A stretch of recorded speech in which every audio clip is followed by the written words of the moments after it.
I just got back home from seeing Winnie-the-Pooh Blood and Honey 2, and this was even more batshit crazy than the first one.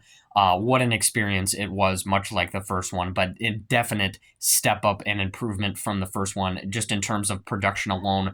The kills look a lot better. The costume designs, all that kind of stuff looks just so much better. And they even acknowledge it at the beginning of this movie that that first one is always going to be one that we're going to look back at and be like, yeah, not a great start, but now there is a lot to look forward in the future here.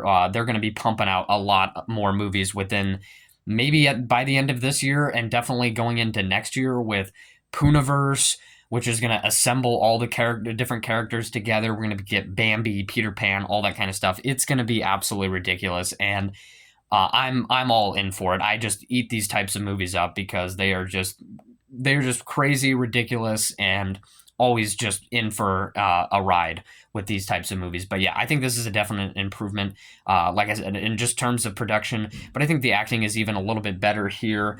I wish maybe it wasn't a little bit too focused on the story. That was kind of a similar complaint I had for the first one. With a concept as ridiculous as this, I think they spent a little bit too much time on the story, trying to build the lore and stuff like that, which I get. But I think there should have just been a little bit more time focused on the carnage and stuff like that, especially with a concept as ridiculous like this.